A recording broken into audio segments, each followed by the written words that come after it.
Boa noite, muito boa noite, meus queridos irmãos e amigos, sejam todos bem-vindos. Mais uma transmissão da nossa igreja, hoje está na Bíblia.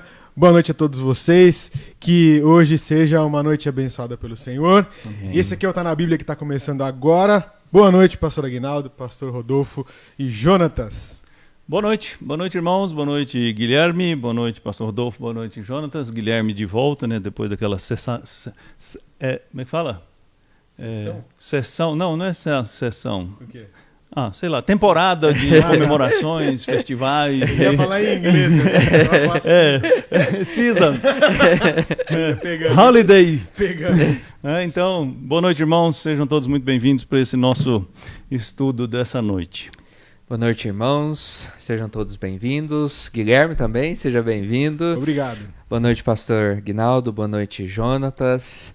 É uma alegria podermos estar juntos aqui novamente para podermos estudar um pouquinho da palavra do Senhor, que seja um tempo precioso hoje na presença dEle. Amém. Deus abençoe. Boa noite a todo mundo que está aqui participando com a gente. Boa noite aí, pessoal. Que realmente seja um estudo muito bom aí. Tô tentando colocar umas coisas novas aqui de última hora, aqui, mas eu acho. Vamos inventar. É isso aí, pessoal. Então, curta, compartilhe esse vídeo agora, faça isso, já compartilha na sua página, aproveita que você está logado aqui no Facebook, já dá um compartilhar, isso ajuda bastante, vai trazer seus amigos, enfim, seus conhecidos para cá, ou também, se você quiser, divulgue através do link lá no WhatsApp, também funciona bem, e não esqueça também aí de curtir essa nossa transmissão.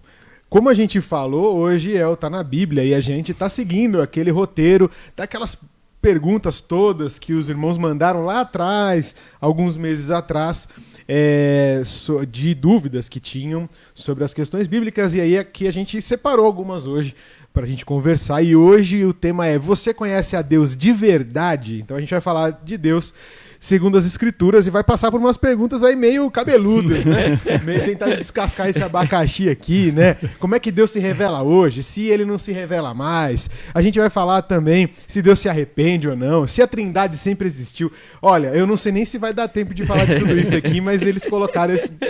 Temos dois pastores aqui bem corajosos e competentes que propuseram aqui para responder e falar sobre todos esses assuntos. Então é isso aí. O que a gente espera hoje? Bom, competentes eu vou tomar como um elogio profético, né? Já usando a linguagem do meio gospel, né? Uma palavra profética. Opa.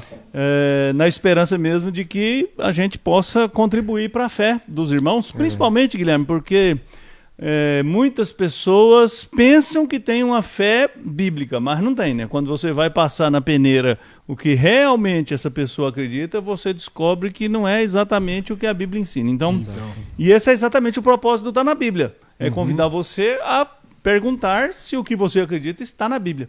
Então, esse tema vasto que é a doutrina de Deus, né? A teontologia, vai colocar aqui alguns desafios e eu concordo com você. Não sei se a gente vai conseguir chegar no fim, mas se não chegar no fim, o fim chega até nós.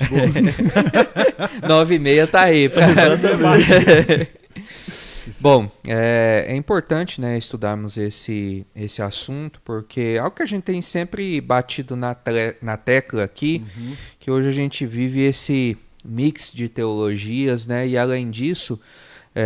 quando a gente fala para as pessoas a respeito de Deus, quase todas aceitam a sua existência e dizem crer nele. Mas quando a gente vai perguntar a elas o que elas sabem a respeito de Deus, a gente vê que há umas ênfases muito demasiadas em alguns aspectos da pessoa de Deus, em detrimento de outros. Como, por exemplo, a gente não vai tocar nesse assunto, mas... já provocando. Já provocando. Tá deixando beirado. Falar, Deus é amor. E isso hoje tem sido muito enfatizado, esse amor de Deus. Mas esquecendo os outros aspectos, que Deus é justiça, Deus é santo, a questão da ira de Deus, e assim por diante. Então, o nosso intuito é tentar aí ajudar os irmãos, e também nós aqui também, com toda certeza, crescemos aí quando nos propomos a trabalhar esses temas que a gente tem trazido aqui todas as semanas. Isso aí. E, Jonas, o que você espera de hoje? Eu acabei de criar um negócio doido aqui de ficar Tô trocando de tela que vocês não estão nem vendo. Eu não sei nem se o áudio tá funcionando aí, né? Bom, ninguém reclamou no chat, então acho que tá tudo Ninguém me viu certo. saindo também, que eu troquei de tela, eu fui embora, ontem fui pra casa. Ninguém fui viu embora. o caos que tá aqui, né? E a gente fica aqui sem saber para onde olha, o que fala, enfim. Tá bom. Vamos lá. Então, já para tentar entrar no tema, e aí eu não sei se a gente separou um texto pra gente ler e orar primeiro, ou se a gente já entra na primeira pergunta e aí sim já lê o texto e faz uma oração inicial. O que vocês... Não, acho que vamos fazer uma oração, porque bom. a gente tem um monte de texto aqui que a gente vai ler Exato. e aí a gente ora e depois a gente vai Toca o para os barco. textos e vai ver se está na Bíblia ou não Legal. mesmo, né? Vamos lá. Pastor Aguinaldo, então? Então vamos Essa orar. oração? Vamos orar, irmãos. Senhor, nós estamos aqui para esse encontro, para estudar esse tema tão importante para a nossa vida, que é o que a Bíblia diz acerca do Senhor, como o Senhor se revelou na Escritura Sagrada, para que nós o conhecêssemos e, conhecendo a Ti, conhecêssemos a nós mesmos. Amém. E eu quero pedir a Deus que o Senhor nos dê a graça de sermos fiéis à revelação que o Senhor mesmo fez. E peço que o Senhor corrija os nossos erros, as nossas distorções, e supra as nossas limitações. Abençoa-nos aqui, que estamos dirigindo esse estudo, abençoa os irmãos que estão acompanhando, que esse encontro seja edificante para todos nós, e conhecer-te mais e melhor fortaleça a nossa fé e renove a nossa esperança e nos dê forças, principalmente nesses dias difíceis que nós estamos vivendo. Amém. Eu peço que o Senhor nos dê essa graça hoje, em nome de Jesus. Amém. Amém. Amém. Bom, então você já sabe, mas não custa lembrar, que você pode aí deixar a sua pergunta e o seu comentário no chat. Então faz isso aí e participe. A gente vai tentar aqui ao longo do estudo conversando com vocês para a gente ter essa interação boa no estudo de hoje. Então e aí, vamos lá. Como Deus se revela hoje a você, a nós, né? Como é que é a revelação de Deus? Ela cessou de maneira cabal? A gente tem acesso à Bíblia como a palavra dele e tudo está ali, ou existe algum tipo de revelação fora da Escritura Sagrada que temos na mão hoje? Essa é uma pergunta muito boa, né?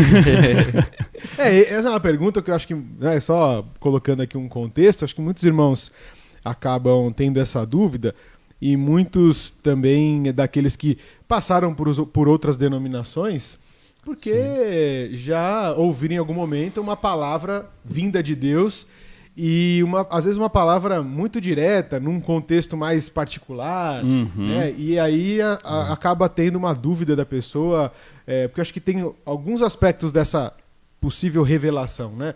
Às vezes a pessoa ouve uma revelação que não cabe num contexto maior e ela está muito restrita a alguma coisa da vida dela, enfim, e aí acaba sendo difícil de entender e interpretar o que está sendo dito ali. Eu acho que essa pergunta é muito importante e eu acho que o pastor Rodolfo vai ajudar a gente mais do que eu, mas eu, como sempre, quero dar um palpite, né? Porque as pessoas, em geral, elas partem da seguinte premissa: Deus é poderoso, Deus criou todas as coisas, Deus é o mesmo, então eu leio na Bíblia que Deus falou com Moisés, que Deus falou com Abraão, que Deus se revelou a Paulo, que Deus se revelou aos profetas. Então eu parto do pressuposto de que, sendo Deus o mesmo, sendo o poder de Deus o mesmo, ele deve fazer o mesmo comigo hoje. Exato. E as pessoas, como a gente tem esse apego ao que é extraordinário, ao que é místico, né? A gente nutre no coração essa perspectiva. E, infelizmente, e aí eu já estou dando uma dica, né, para onde a gente vai caminhar, né? Infelizmente, o cenário chamado evangélico brasileiro acaba privilegiando essa perspectiva e criando no coração das pessoas essa expectativa, né, de que, olha, Deus é o mesmo, então ele falou com Moisés na sarça, então ele vai falar comigo também. E a pergunta é, Deus fala conosco, mas a pergunta é, como é que ele fala conosco hoje, né? Então, eu acho que é por esse viés aí que a gente vai caminhar aqui nessa resposta dessa primeira pergunta. Exato, e dentro desse ambiente, né, e aí a gente vê, porque nós, estudando a palavra do Senhor, nós temos de olhar para o todo dela. Nós não podemos ficar restritos a só o Antigo ou a só o Novo Testamento. E basta a gente olhar para o Novo Testamento que nós vamos ver que muito claro essa ideia de como Deus se revela hoje. E no domingo passado nós falamos sobre a Confissão de Fé de Westminster, que é um dos nossos símbolos de fé.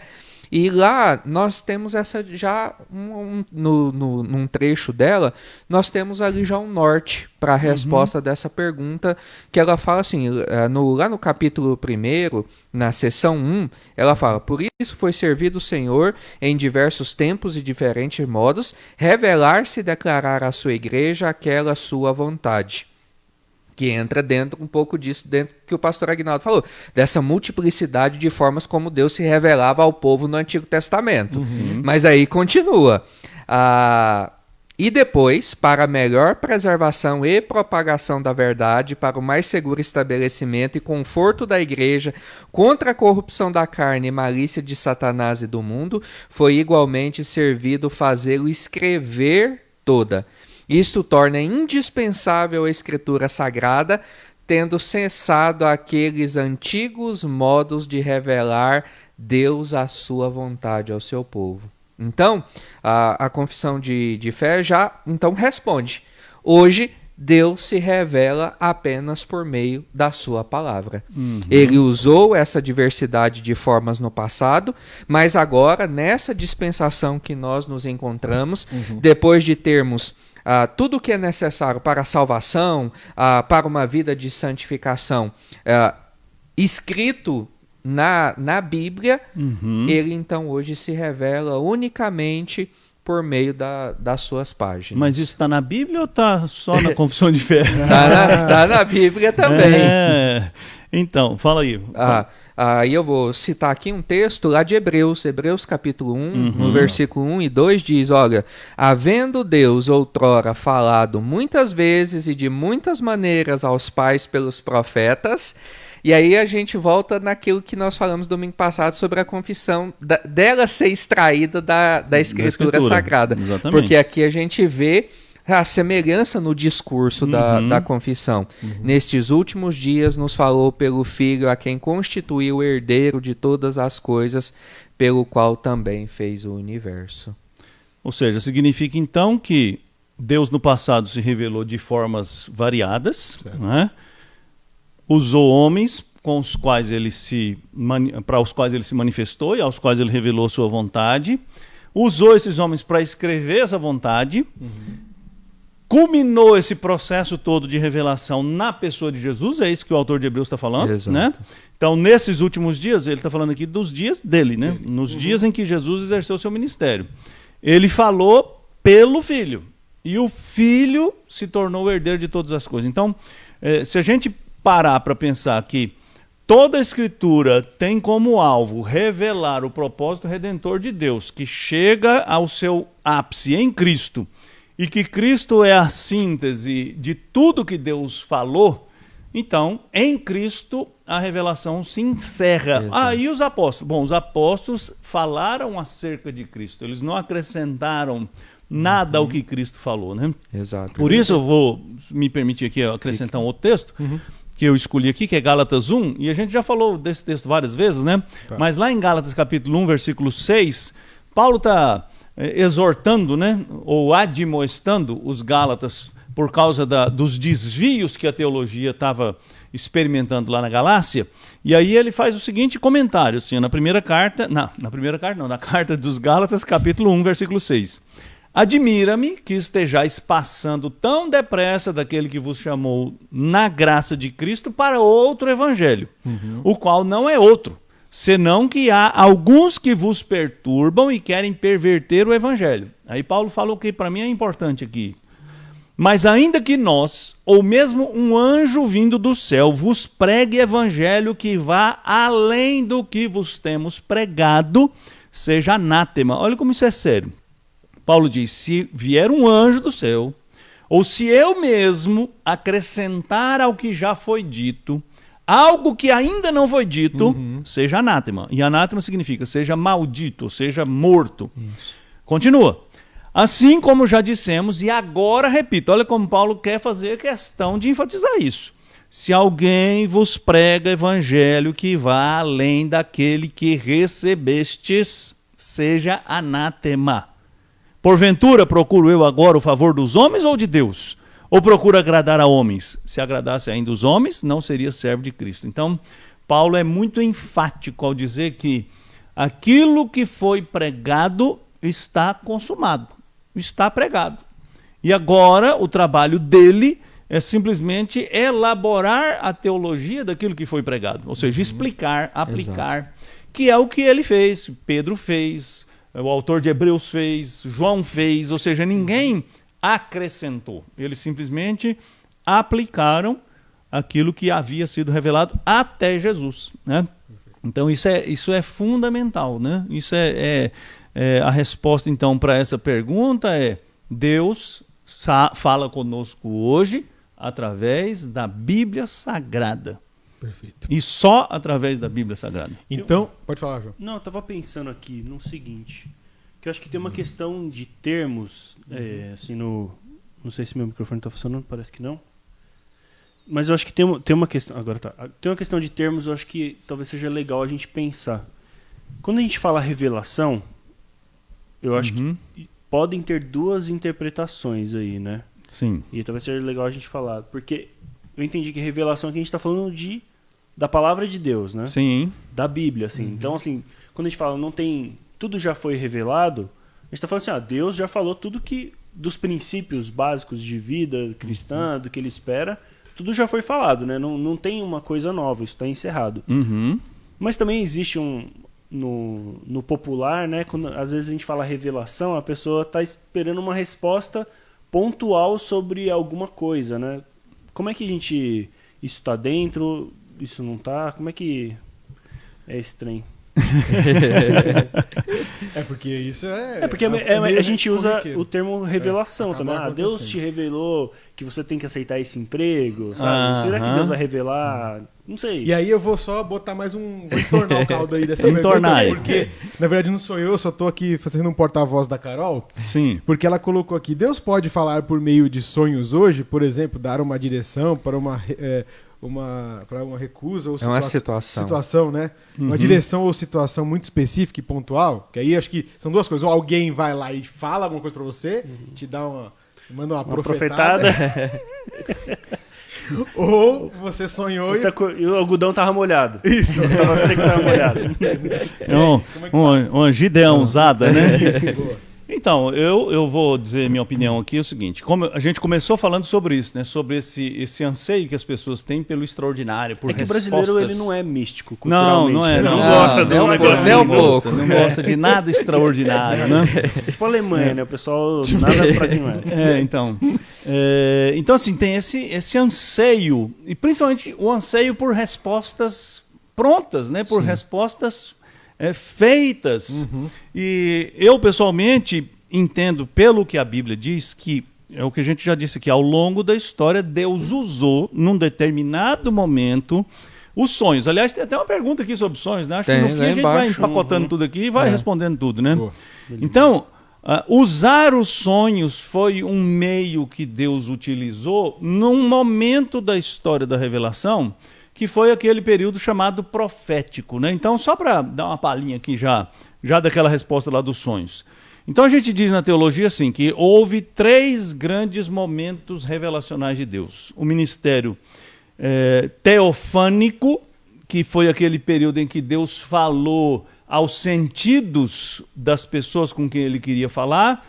Ele falou assim com Noé, ele falou assim com o próprio Adão, ele falou assim com Abraão, ele falou assim com Moisés. Mas é muito interessante isso, porque a teofania é aquela manifestação física de Deus. Isso. Então Deus apareceu numa sarça, Deus apareceu para Abraão na forma de 3 homens, e Deus falava aos ouvidos, né? Parece pelo texto bíblico que não era uma coisa subjetiva, parece que eles ouviam mesmo. Um pensamento. Não era um pensamento, parece que eles ouviam uma voz, ouviam, né? Exato. Por exemplo, quando Deus vai fazer o pacto com Abraão, Deus apareceu na forma de 3 homens, né? Comeu um churrasco lá com Abraão e selou aquela aliança, né?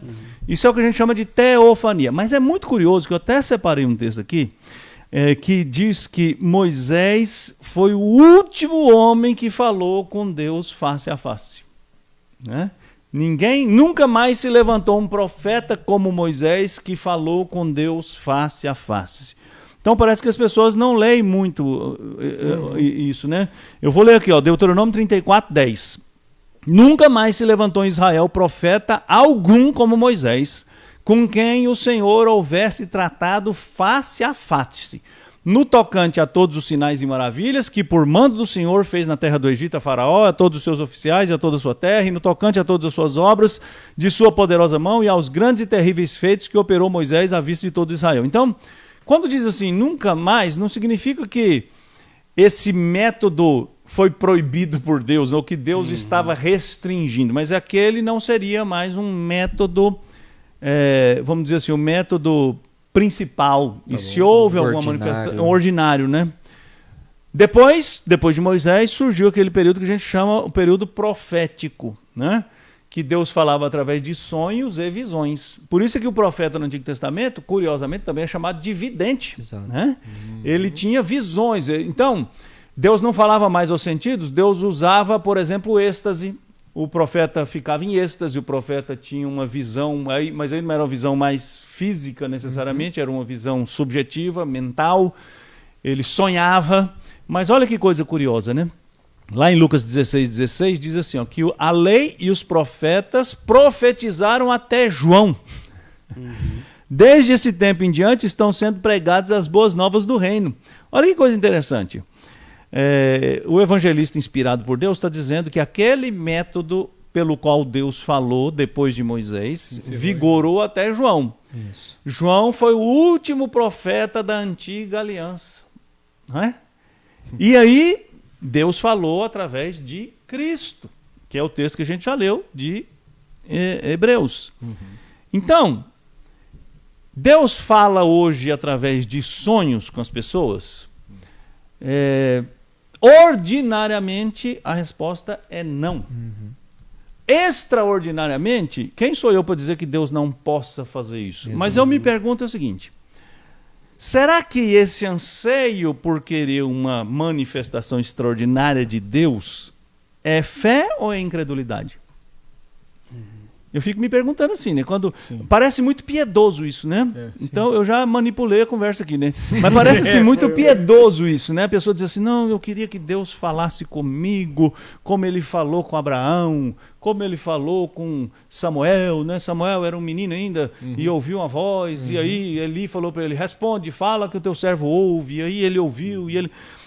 Eu fico pensando, diante de tudo que Deus já fez, diante de tudo que a Bíblia já registrou, diante da obra de Jesus Cristo, ainda querer esse tipo de manifestação é fé ou é incredulidade? Na minha modesta opinião, com todo respeito a quem pensa diferente de mim, isso me parece mais incredulidade.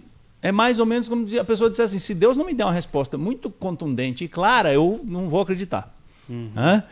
A gente usa muito o Gideão, né? O João se lembrou aqui o negócio do algodão molhado, né? Mas Gideão... Eu já fiz isso aí, sabia? Gideão... eu nem lembro o que era, eu era pequenininho. Eu falei assim, eu vou botar esse algodão na sacada aqui. Não rolou. Choveu, aí deu certo. Então assim, parece que é uma coisa assim muito espiritual, né? Mas aquilo é uma narrativa, aquilo não está sendo legitimado pela Escritura Sagrada como um método de você colocar Deus à prova. Então assim, ordinariamente Deus não fala, porque Deus já falou, Deus já se revelou. Então como é que eu sei se eu tenho que arrumar esse emprego ou aquele? Isso que eu ia falar. Bom, você vai usar uma coisa que Deus deu a todos nós e que nem muita gente usa, né? Você vai avaliar a vontade de Deus geral, se aquele emprego vai ser um bom lugar para você dar um testemunho da sua fé, se não vai submeter você a tentações desnecessárias, se não vai colocar você em situações em que a sua fé possa ser questionada e você tenha que assumir posturas inadequadas. Você vai avaliar se aquilo vai ser o melhor para a sua família, se aquilo vai ser o melhor para o seu crescimento espiritual, e você vai decidir, colocar diante de Deus e falar: Senhor, olha, por tudo que eu estou avaliando, o caminho é esse. Ficar esperando que vai vir um anjo do céu, ou que você vai ter um sonho, e que aí Deus vai usar alguém para falar para você: olha, Rodolfo, aceite o convite da igreja de Iporá, e vá para Iporá. Eis que te digo. Eis que te digo. Então, assim, eu sinceramente, eu não considero isso ser mais fé do que eu simplesmente dizer: Senhor, sua palavra diz que eu tenho que ser santo, que eu tenho que pensar na minha família, que eu tenho que pensar no meu testemunho, então eu vou decidir assim, e eu espero que o Senhor me dê a graça de acertar.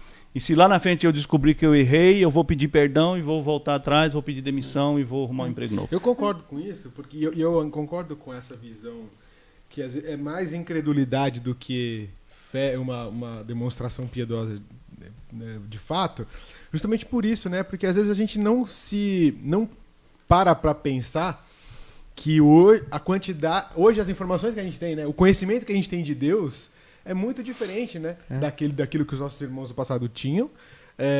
E hoje nós temos acesso à revelação completa de Deus, exato. né? E Deus fez tudo aquilo também de maneira graciosa e didática. Tanto Perfeito, para eles como para nós. Exato. Então, hoje querer uma manifestação como aquela não faz sentido, né?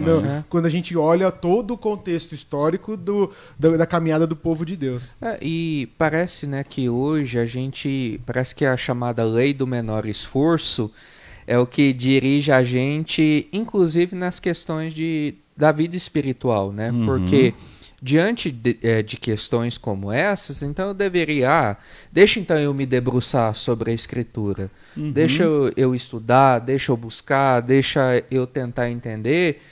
Então aí nos é oferecido esse, vamos dizer, esse pseudo-atalho, esse atalho, né? Esse pseudo-atalho, e que junto com esse sangue místico, esse desejo místico que a gente tem, aí a gente caminha e deixa de seguir o caminho certo, que é voltar para a Escritura, que é aquilo, o que o senhor falou anteriormente. Eu tenho textos no Antigo Testamento que me falam dessa forma, que Deus se revelar por sonho, visões, teofanias. Será que isso é chancelado no Novo Testamento? Será que o Novo Testamento continua a dizer, não, é dessa forma? Se não eu não encontro nada disso, então eu já é um ponto para eu colocar sob suspeita essa perspectiva. Sim. Mas aí falta muitas vezes em nós essa disposição por fazer esse tipo de caminhada. E aí eu acrescento um texto aqui, né? Já que o programa está na Bíblia, então vamos lá para o texto. 2 Timóteo 3,16, Exato. né? Clássico. Paulo escrevendo para Timóteo, que é um jovem pastor, que é pastor numa cidade profundamente mística. Timóteo era pastor na cidade de Éfeso, a cidade que era a sede de um dos mais importantes cultos da teologia grega, que era o culto a Artemis, ou Diana dos Efésios, né? E há várias outras versões dessa deusa. E era uma cidade tão mística que, se você for lá no livro de Atos, se não me engano, Atos 19... Quando o evangelho foi pregado em Éfeso e houve uma conversão maciça de Efésios, eles pegaram os seus livros de artes mágicas e foram para a praça e queimaram, porque eles eram adeptos daquele misticismo greco-romano, né? Então, houve uma ruptura com aquilo. Mas imagina, gente, um povo que tinha uma cultura secular de misticismo, de oráculos, né? Então, essa ideia de oráculo, o que é o oráculo? É o profeta que fala, que a pessoa vai consultar o profeta e o profeta tem uma palavra específica para a pessoa. Você vê isso na cultura grega, você vê isso nos filmes, né? Então, e não está nos filmes por acaso, está nos filmes porque era assim mesmo, né? Era essa cultura, tinha que consultar o oráculo, tinha que ir lá no templo, tinha que ir lá perguntar. Aí Paulo está escrevendo para o jovem pastor Timóteo, dizendo: Timóteo, como é que você vai cuidar desse rebanho aí? O que você vai ensinar para esse rebanho? E aí Paulo escreveu assim: Timóteo, toda a escritura é inspirada por Deus e útil para o ensino, para a repreensão, para a correção, para a educação na justiça, a fim de que o homem de Deus seja perfeito e perfeitamente habilitado para toda boa obra. Olha aqui. A resposta está aqui. Como é que você aprende o que Deus quer para você? Como é que você aprende a ser o homem que Deus quer que você seja? A Escritura Sagrada. É nela que você vai ser ensinado. É nela que você vai ser repreendido. Seus erros vão ser mostrados. Você vai ser corrigido. Você vai ser educado. E você vai ser aperfeiçoado. Então, a Escritura é o que nós precisamos, né? Por isso que a nossa confissão de fé começa com a citação que o pastor Rodolfo fez, falando que Deus falou no passado de muitas maneiras, mas recentemente Ele nos deu a Escritura, e pela Escritura nós temos o suficiente e o necessário para sermos o que Deus quer que nós sejamos. Então, nós não precisamos, eu diria até mais ousadamente assim, que nós não deveríamos nos sentir estimulados a buscar outra direção que não a da Escritura Sagrada. Porque se eu fizer isso, eu estou indiretamente dizendo para o senhor assim, olha, senhor, é o seguinte, o senhor me deu um livro sagrado, eu acredito nele, eu acredito que ele é importante, mas não dá, eu preciso de mais, eu preciso de outros meios, outros recursos. E aí eu volto naquilo que eu falei, Guilherme. Isso não me parece fé. Não me parece fé, pelo menos fé bíblica. Sim. Usar esses expedientes para, vamos dizer assim, para eu fundamentar minha vida. Eu prefiro entender que a fé bíblica é aquela fé que se sujeita ao que Deus disse, né? E busca, o presbítero Saulo fez um comentário aqui, aquele exemplo que eu dei do trabalho, que esse trabalho deve ter como alvo principal, como tudo na vida do crente, glorificar a Deus. Então minhas decisões têm que ser pautadas por isso. Onde eu vou glorificar mais a Deus? Então, é isso aí. Então não é ordinário, né? Não é ordinário. E se é extraordinário, deve ser muito extraordinário. Exato. Vamos lá. Bom, Beleza. a gente pulou aqui, inverteu as coisas todas aqui. Mas vamos que vamos. Agora sim, acho que esse ponto ficou bem claro, mas tem uma outra pergunta que vira e mexe aparece nos questionários, que se Deus se arrepende. Porque a gente vê lá em Gênesis 6, né, falar que Deus se arrependeu de ter feito o homem, né? E então, assim, como é que a gente entende isso? Ele se arrepende das decisões que ele toma? Ele falou, pô, fiz esse cara aí, tudo errado. E aí fiz tudo direitinho, bonitinho, o cara foi lá e... Deixou essa barba comprida desse jeito. Não, mas isso tá certo. Tô arrependido. Não, eu acabei de perceber que pra estar aqui nesse lugar, todo mundo tem que estar aqui de barba e de camiseta preta. Que eu tô Exatamente. O tio Benoni falou que tinha que ser careca também. Parece abaixar o cabelo, rapar mais. Mas rapar baixinho. Mais baixinho, careca, graças a Deus, ainda não chegou. Vamos lá. O texto que geralmente as pessoas usam, né, para essa pergunta é lá de Gênesis 6. Inclusive eu separei ele aqui. E aí ele diz o seguinte, lá a partir do versículo 5. Viu o Senhor que a maldade do homem se havia multiplicado na terra e que era continuamente mal todo o desígnio do seu coração. Então entra dentro disso aí que você falou. Eu fiz esse homem, mas o negócio deu ruim. Então se arrependeu o Senhor de ter feito o homem na terra, e isso lhe pesou no coração. Disse o Senhor, farei desaparecer da face da terra o homem que criei, o homem e o animal, os répteis e as aves dos céus, porque me arrependo de os haver feito. Então, uma regra, né, e a gente até já tocou nesse ponto aqui, uma regra de hermenêutica, importante de hermenêutica, para ajudar na interpretação da Escritura quando nós nos deparamos com textos difíceis como esses, nós devemos ir para o todo da Escritura para que então a gente possa tentar encontrar uma luz que nos ajude na interpretação. Textos mais fáceis que nos ajudem na interpretação desse. E aí quando a gente pensa, então aqui está falando que Deus se arrependeu. Mas o que a Bíblia fala mais a respeito de Deus? Quais são os atributos, os outros atributos que a Bíblia fala? E aí, por exemplo, já logo em Números capítulo 23, fala o seguinte, Deus não é homem para que minta, nem filho do homem para que se arrependa. Aí lá em 1 Samuel 15, 29, diz, também a glória de Israel não mente, nem se arrepende, porquanto não é homem para que se arrependa. E Oséias 13, eu os remirei do poder do inferno, os resgatarei da morte. Onde estão, ó morte, as tuas pragas? Onde está, ó inferno, a tua destruição? Meus olhos não veem em mim arrependimento algum. E aí agora... Agora como... Agora deu um nó. Agora contradiz tudo. Agora. E aí, a Escritura se contradiz? E a resposta é não. Porque existe um outro ponto que nos ajuda a isso, é porque existem questões na essência e nos atributos de Deus que fogem à nossa compreensão, em razão das nossas mentes limitadas, da nossa incapacidade de entender Deus na sua magnitude, em tudo aquilo que Ele é.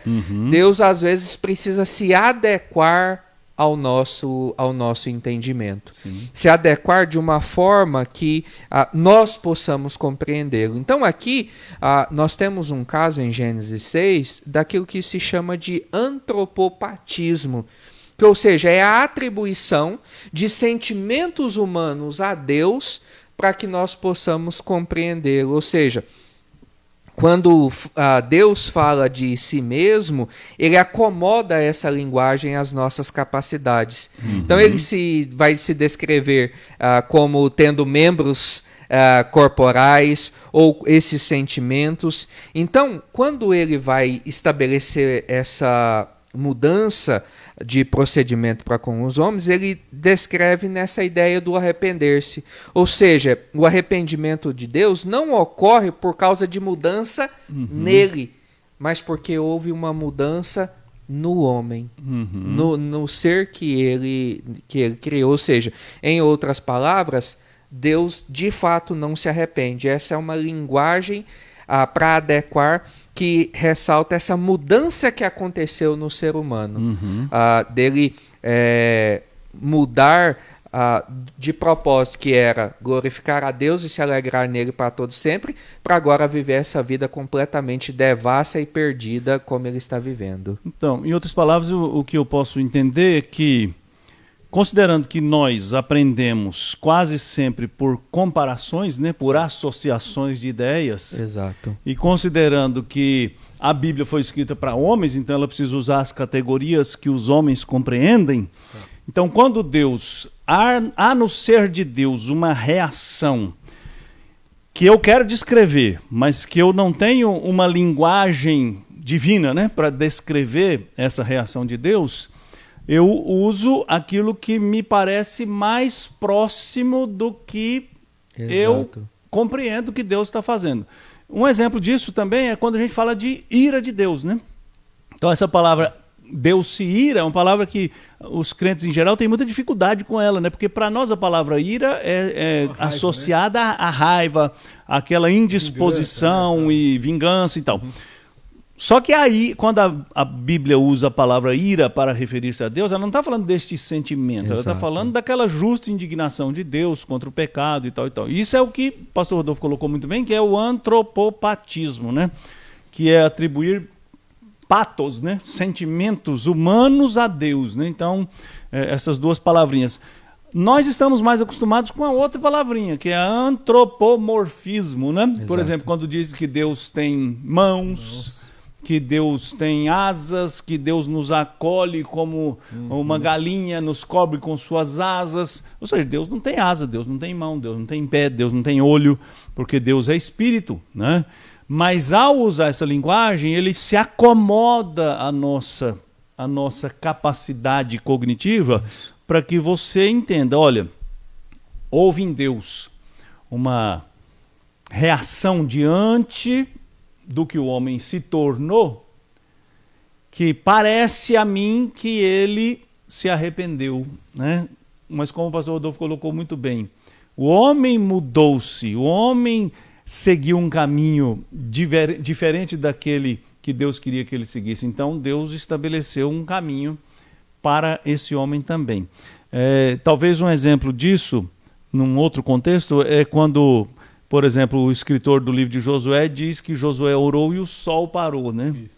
Então muita gente diz, olha, tá vendo? Tem uma contradição, porque hoje a gente sabe que o Sol não para, porque é a Terra que gira em torno do seu eixo, no movimento de rotação e tal. Ou seja, o escritor sagrado, ele narrou o fato da perspectiva dele.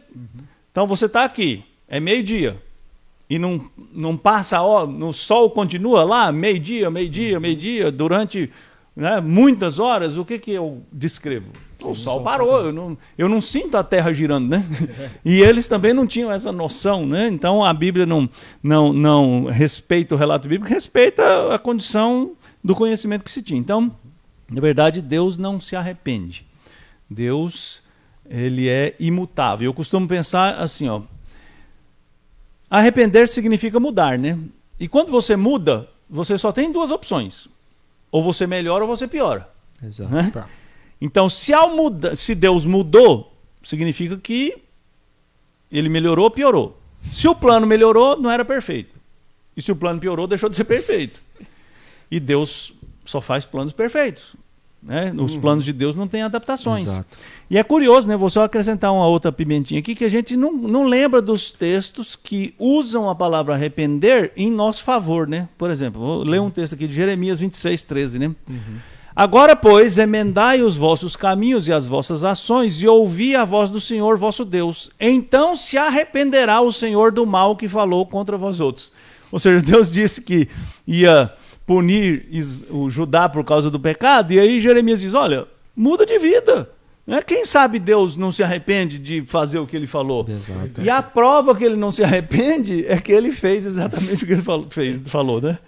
Por quê? Porque Deus já havia determinado aquele caminho. Então, da perspectiva do leitor, a gente precisa tentar traduzir isso numa linguagem comparativa, né? Então é por isso que a Bíblia usa essas expressões. Acho que isso que o senhor falou é fundamental para a gente compreender, né? Bom, tá bom. Eu entendi que Deus não se arrependeu, mas ele aparentemente aqui mudou o plano. Na verdade, ele está seguindo o plano. O plano. Exato. Da minha perspectiva, o plano mudou. Isso, é isso aí. Do mesmo jeito que da mesma perspectiva o Sol parou. Exatamente. Né? Guardado as proporções, né? Exatamente, é isso mesmo. É isso aí. Inclusive é aquilo que a gente falou em algumas lives aí atrás, né? A gente fala, como pastor, a gente olha assim, parece que o plano mudou. Mas quando eu afirmo isso, eu estou dizendo então que eu conheço e sei o que Deus. Qual era o plano? E estou afirmando que eu sei o que Deus tinha lá no papel feito. Mas essa não é a verdade. Nós não sabemos quais são os desígnios de Deus. E pelo que a Escritura então nos mostra, se seguiu naquela direção, embora eu do lado de cá pense que a coisa mudou, Deus continua fazendo os seus desígnios como ele sempre desejou fazê-lo. Muito bem. É isso aí. Vamos lá. Tem alguma pergunta aqui? Acho que foi só o Fabrício deixou uma questão aqui perguntando se fomos criados à imagem e semelhança de Deus, porém com consciência limitada, o que conhecemos sobre Deus? Digo os presbiterianos. Vai fazer uma piadinha. É o suficiente para crer nele e saber que isso nos basta? Então, não somos nós que estamos falando isso, né? O próprio Deus que falou isso ao nos dar um livro, né? Quando Deus nos deu um livro sagrado e Deus disse que esse livro é suficiente para o ensino, para a correção, para a educação, para... agora, nós, presbiterianos, também temos deficiências mentais, né? Nós também somos afetados pela queda. Então, por isso nós não confiamos na nossa teologia, nós confiamos na Bíblia, né? Exato. E por isso que é um preceito fundamental da teologia reformada sempre se reformar. Ou seja, eu estou seguindo nessa estrada aqui, aí eu tenho que parar uma hora e voltar para a Bíblia e falar, será que eu estou na estrada certa? Ou será que eu não dei uma desviadinha já porque eu entendi errado aquele texto, ou eu entendi errado aquele momento? Então a Eclésia Reformata sempre se reformando, né? A Igreja Reformada sempre se reformando, é um desafio a voltar e a examinar as nossas práticas e as nossas convicções à luz da Bíblia. Sim. E isso não é falta de fé, eu acho que é bem o contrário disso, né? E nem é arrogância, eu acho que isso é um cuidado que a gente precisa ter sempre. Né? Muito bem, muito bem. Só quero lembrar aqui, para fazer um respiro, aproveita, ainda tem aí mais uns 40 minutinhos aqui de bate-papo, de conversa, estudo. Não esqueça aqui de curtir esse vídeo. A gente tem aqui mais de 57 pessoas e a gente só tem 46 curtidas. Eu esqueci também, 47 agora a minha aqui, que eu tinha esquecido, porque aqui atarefado, estava trabalhando aqui, esqueci. Mas já fiz a minha parte agora, faça você aí que está nos acompanhando à distância. Eu também não curti, não vou curtir. Já faltou 1, 2. Eu já tinha curtido. Então tá perdoado. E assim, mesmo que você não esteja gostando, curta assim mesmo. Boa. Vamos lá então. Ó, vamos continuar. E tem uma questão que acho que vai muito por causa da nossa dificuldade, a dificuldade do ser humano, de compreender a questão da eternidade, né? A gente é preso num tempo e no espaço. A gente foi feito dessa maneira e a gente só entende as coisas assim, né? Pra gente é difícil entender que as coisas... que quando a gente fala de Deus, existe infinitude. Né? E existe eternidade, que é um tempo que não tem começo, não tem fim, não tem meio, é o tempo. Exatamente. Né? E quando a gente fala sobre esse tema, aí a gente piora ele um pouco, né? no nosso entendimento humano, que é a Trindade. A Trindade sempre existiu, Deus existe eternamente e infinitamente. E a relação entre as três pessoas da Trindade também é assim? O que a palavra nos revela nesse sentido? Essa é a pergunta. Então, Deus é eterno, né? Isso a Bíblia acho que deixa claro, e é curioso, né, que a Bíblia em momento algum discute a existência de Deus, né? A Bíblia parte de um pressuposto. Tanto é que o Gênesis 1:1 no princípio criou Deus. Então a Bíblia não discute se Deus existe, se Deus não existe.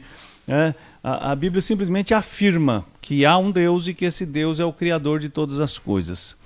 E esse Deus que é o Criador de todas as coisas, ele existe eternamente. E ele existe em uma eterna relação trinitária, né?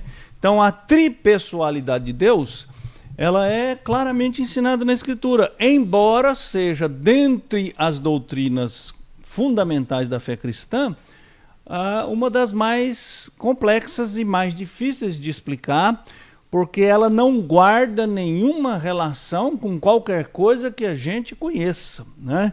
Então, várias metáforas são usadas, né, para ilustrar a Trindade, né? A água nos seus 3 estados, o ovo, né? Como é que é? A casca, a gema e a clara. Nossa, mas esse aí era ruim demais. Então assim, eu nem sabia dele. não, são 3 elementos, mas é um ovo só, né? Então assim, mas todas essas metáforas, como qualquer metáfora, tem suas limitações, né? Então a gente precisa ir para a Escritura Sagrada. É na Escritura Sagrada que as coisas se definem, né? E aí eu separei alguns textos aqui, depois o pastor Rodolfo certamente vai acrescentar outros. Por exemplo, João 1. Evangelho de João, capítulo 1, versículo 1, diz assim: no princípio era o verbo, o Logos, e o verbo estava com Deus, e o verbo era Deus. Ele estava no princípio com Deus, todas as coisas foram feitas por intermédio dele, e sem ele nada do que foi feito se fez. E o pastor Adolfo estava lendo Oséias ali, eu ouvi ele lendo Oséias, e eu me lembrei, agora eu não lembro mais o contexto, mas ao ler Oséias, eu fui levado direto ao escrito de Paulo, que citou Oséias, né? Então é muito legal isso, quando você lê o Novo Testamento e você vê que os escritores do Novo Testamento simplesmente explicaram o Antigo Testamento e citaram coisas do Antigo Testamento, né? E Paulo, curiosamente, cita na carta aos Colossenses João indiretamente, né? Não literalmente. Sim. Quando Paulo diz que todas as coisas vieram a existir por causa de Jesus Cristo, né? Que Jesus Cristo é o agente da criação, ele está citando aqui o que João falou. Exato. Então, João está afirmando a divindade de Jesus, a eternidade de Jesus e a ação de Jesus. Aliás, Jesus não, né? Do verbo. Então vou me corrigir aqui, né? Então a gente falar de Jesus no Antigo Testamento é uma imprecisão teológica, né? Jesus não existe no Antigo Testamento. Exato. Jesus passa a existir quando ele se encarna. Quem existe no Antigo Testamento é o Filho, é a segunda pessoa, que é o verbo, né? Então, que é a palavra de Deus, né? E aí João ajuda a gente a entender, né? Quando Deus diz lá, e Deus disse, então, e Paulo em Colossenses usa a figura de Cristo como o agente da criação, então o Filho é aquela pessoa da Trindade que tem relação com o universo material. E é ele que traz tudo à existência, né? É ele que faz a palavra se materializar em coisas, né? Então o Filho, o Pai estão aqui presentes. E lá em Gênesis 1, 2, né? 1 e 2, fala que no princípio criou Deus os céus e a terra, porém era sem forma e vazia, e o Espírito de Deus pairava sobre as águas, né? Então, eu não vou usar muitos textos aqui, o pastor Rodolfo tem outros textos aí, mas só para ilustrar esses dois textos, que eu tenho o Espírito, tenho Deus e tenho o Filho, como seres eternos e em eterna relação interpessoal, né? Então a Trindade é eterna, o Filho é eterno, o Espírito é eterno e só Deus é eterno, né? Ali em Gênesis 1, 26, está ali o façamos o homem à Exato. nossa imagem, conforme a nossa semelhança, e o verbo ali, a palavra ali está no plural, o que leva a indicar essa presença da Trindade. Sim. E essa relação deles na criação do homem. E aí a gente tem outros textos, por exemplo, que falam de forma específica da eternidade de cada uma das pessoas da Trindade. Por exemplo, lá em Apocalipse 1,17, vai falar da eternidade do Filho, que fala, quando o vi, caí aos seus pés como morto, porém ele pôs sobre mim a mão direita, dizendo, não temas, eu sou o primeiro e o último. No Salmo 92 vai falar da eternidade do Pai. Antes que os montes nascessem e se formassem a terra e o mundo, de eternidade a eternidade tu és Deus. E Hebreus 9,14 fala da eternidade do Espírito Santo. Muito mais o sangue de Cristo, que pelo Espírito eterno a si mesmo se ofereceu sem mácula a Deus, purificará a nossa consciência de obras mortas para servirmos ao Deus vivo. Porque e isso é importante, né, a gente tocar nesse assunto, porque há sempre essa dúvida, principalmente nas duas outras pessoas da Trindade, o Filho e o Espírito Santo. Há essa ideia de, porque é filho, então nem sempre existiu. Se é o Espírito e é advindo do Filho, então o Espírito também nem sempre existiu. E ao longo da história houve debates acalorados a respeito dessa realidade. Mas nós encontramos aqui na Escritura os textos que o pastor citou, que mostram essa relação intertrinitária e que reforça a questão da eternidade da Trindade, como esses aqui que indica que cada uma das pessoas da Trindade já existiu desde o sempre. Jesus fala. Eu confesso que esse é um dos assuntos que me aproxima mais quando eu falo assim de que a nossa mente é limitada para entender as coisas de Deus. Quando você fala de eternidade, é um negócio que me dá um... Sabe tela azul do Windows? Não sei se vocês... Eu não gosto nem de ficar pensando nessa negócio de eternidade, porque é uma coisa que não tem como comparar com nada, né, que a gente conhece. Verdade. Então, às vezes, esses dias atrás, falei, não, vou parar pra pensar nesse negócio aqui. Aí eu fiquei pensando. Só que o meu cérebro vai dando uma travada no nível que eu falo, cara, não tem como pensar. Não tem como pensar nisso. Aí eu decidi, falei assim, eu não vou mais pensar nesse negócio. Deus é eterno, muito obrigado, vamos pro próximo. Porque é um indicador de limitação muito forte. Exatamente. Mim, assim. Um exemplo aqui, o presbítero Saulo e a Daniele são um só aqui no Facebook. E o presbítero Saulo fez um comentário aqui, eu ia comentar exatamente isso, presbítero, quando o Jonatas falou, a clara exposição que Jesus faz no Evangelho de João da sua divindade, da sua eternidade, né? Jesus diz literalmente, antes de Abraão existir, eu sou, né? E as 7 vezes em que Jesus usa a expressão eu sou no Evangelho de João, deliberadamente Jesus está usando uma tradução grega daquela palavra sagrada lá de Êxodo, né? Quando Deus apresenta-se a Moisés e diz eu sou, né? Yahvé, O grego traduz aqui no livro ego eimi. Então Jesus diz, eu sou. Jesus diz, eu sou o pão. Antes de Abraão existir, eu sou. E o presbítero Saulo lembrou muito bem aqui. Quando Jesus falou, antes de Abraão existir, eu sou. Os judeus pegaram em pedra, porque os judeus entenderam que Jesus estava dizendo que ele era aquele Deus que falou com Moisés na sarça. E era mesmo. Se você assistiu o nosso sermão aí no Êxodo, você vai ver que foi o Filho que se manifestou na sarça. Né? E por isso Jesus diz, eu sou. Nossa, né? foi um negócio escabroso para eles, né? Foi assim, uma ofensa inaceitável, porque eles sequer pronunciavam esse nome, né? Então, isso gerou neles uma repulsa, né? Assim, muito séria.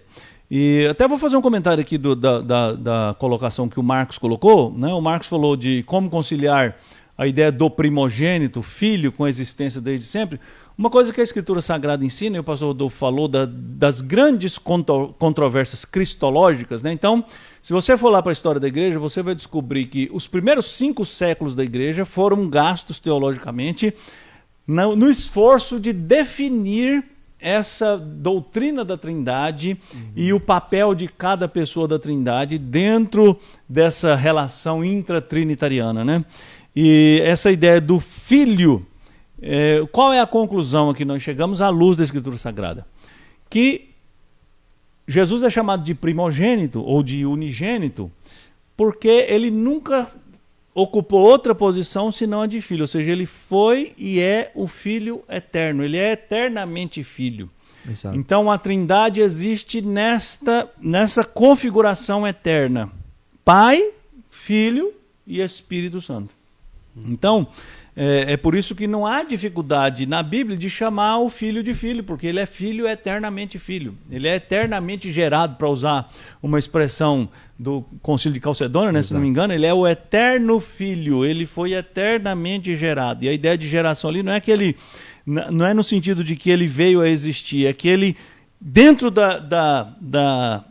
do ser trinitário, ele procede do Pai e o Espírito procede do Pai e do Filho. Não queiram. É isso, gente. Não queiram. É exatamente isso. Olha, se tem uma coisa que eu tenho que falar sobre esse assunto, tela azul. Total, isso. Cara, total. Vou comentar um comentário aqui do Tio Benoni aqui, ó. Em Goiás, a Trindade é representada pelo piqui, casca, fruta e espinho. Apesar do piqui ser talvez uma das coisas mais próximas do céu que a gente experiencia aqui, Exato. ainda é uma metáfora falha, né? É o negócio mais supervalorizado. E serve da história da humanidade. até como o livro Meu sem Deus. palavras, né? Verde por fora, é amarelo, as ruas de ouro. Exato. Então, assim, gente, vocês me desculpem. Aqueles mais maduros têm um alaranjado. Não, você como paulista, você acha que a pizza é mais importante do que o piqui, certamente, né? Mas Não, você não. será confrontado com a verdade. Ai, meu Deus, quanta besteira. Deixa eu comentar aqui uma coisa que o Ricardo falou aqui sobre a palavra arrepender, né? Eu pulei aqui. Não, e ele está certo, porque a palavra arrepender, dependendo do tempo verbal que ela aparece lá no hebraico, né? Ela pode ser mesmo, pode significar mesmo entristecer-se, né? Mas mesmo que signifique entristecer é um sentimento humano que eu estou colocando na conta de Deus, né? Eu vou falar uma coisa aqui, não vou explicar, mas eu vou só falar para os irmãos ficarem e pesquisar. Porque esse assunto já foi super tranquilo. É que assim, teologicamente a gente diz que Deus é impassível. Ou seja, Deus não está sujeito às emoções como nós seres humanos estamos. Então todas as emoções que o texto sagrado atribui a Deus são tentativas humanas de traduzir numa linguagem compreensível algo que Deus sentiu, ou que Deus reagiu, ou que Deus fez, com categorias humanas. Exato. Né? Vou usar de novo o pequi como exemplo. Né? Se eu tentar explicar aqui para os paulistanos o que é o pequi, eu vou ter que usar comparações. Né? O pequi é uma fruta que parece com uma ameixa, mas não é uma ameixa, ele parece com uma ameixa porque ele é amarelo. Você entendeu? Então, assim, então a Bíblia usa essa linguagem para tentar fazer com que o homem entenda. Mas, tecnicamente, Deus não tem nenhuma das emoções que nós humanos se enquadra nas categorias. Vamos lá, Vamos hein? lá. Difícil, mas então, vamos em frente, a gente supera. Vamos lá. Olha só, outra pergunta pra gente seguir no tema de hoje. Deus pode operar o sobrenatural mesmo para um crente que frequenta uma igreja de fé reformada? Essa pergunta aqui eu fiquei curioso aqui, né? Bom, eu acho que já várias coisas sobrenaturais você já deve ter vivido se você frequenta a nossa igreja, né? Então vamos lá. Posso falar que as lives são coisas sobrenaturais? Eu lembrei disso aqui. Né? A câmera não funciona sobrenaturalmente. E quando volta tudo de repente? E funciona, né? Então, gente, também. funciona fé reformada e coisas sobrenaturais. Próxima pergunta. Brincadeira. Eu fiquei pensando nessa pergunta, né? Porque isso mostra o cenário atual, né? Pois Porque dá a entender que dentro da fé reformada, principalmente entre nós, os presbiterianos ou sorveterianos, como muitos vão designar, né? Não tem manifestações de sobrenaturais de Deus. E aí, assim, algumas coisas que a gente precisa pensar, né? O que eu estou querendo dizer por sobrenatural? Uhum. E aí vamos pensar. Se são, por sobrenatural, eu estou me referindo a profecias ou revelações, nós já falamos então anteriormente que nem aqui e nem em qualquer outra igreja há essa perspectiva, que Deus se revela por meio da sua escritura. Agora, se eu estou falando por sobrenatural ou também por milagres, que é uma outra designação, se eu estou dizendo que é aqueles acontecimentos inexplicáveis do ponto de vista humano, então a gente precisa parar e pensar. Porque assim, qual que era a finalidade dos milagres na Escritura? Via de regra, ele tinha esse caráter revelacional, de chancelar o ministério, de esse progresso da revelação no Antigo Testamento. Então, assim, de caráter revelacional, se nós entendemos que a Escritura toda já foi revelada, o cânon encontra-se fechado, então milagres nessa perspectiva de revelação ou de chancelar o ministério, como por exemplo o ministério dos apóstolos, que a gente vê ali no livro de Atos, esse ponto sim. Contudo, a gente volta lá. Nós não podemos restringir Deus e dizer, não, ele não age mais assim.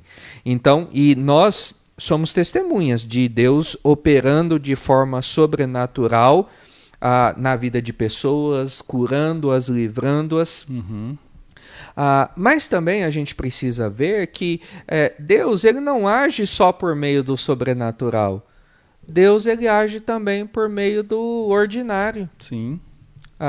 Uma pessoa acometida por uma enfermidade, Deus a cura tanto de forma sobrenatural, ou através de um milagre, Sim. como também de forma ordinária, através da medicina, através de medicamentos, através de intervenções.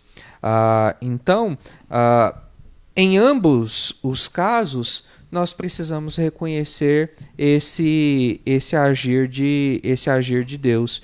Que Daniel 4,35 fala: todos os moradores da terra são por ele reputados em nada, e segundo a sua vontade, ele opera com o exército do céu e os moradores da terra, não há quem lhe possa deter a mão, nem lhe dizer que faz. Então, Deus, ele, vamos dizer, livre, vamos assim dizer, para agir da forma como ele bem entender, de forma sobrenatural ou de forma ordinária. Eu responderia, talvez o propósito da pergunta, se eu não estiver sendo equivocado, assim, presbiteriano acredita em milagre, né? Nós acreditamos que Deus opera coisas extraordinárias, como o pastor Rodolfo diz. O problema é que nós não chamamos qualquer coisa de milagre, né? Exato. Milagre é somente aquilo que escapa ao escopo das explicações naturais, né? Por exemplo, o que é um milagre? Vamos pensar assim. Daniel jogado na cova dos leões, leões famintos, preparados para devorar as pessoas que eram jogadas na cova porque era uma sentença de morte. E os leões não comem Daniel. Isso é uma coisa extraordinária, não pode ser explicado pelas coisas ordinárias, né?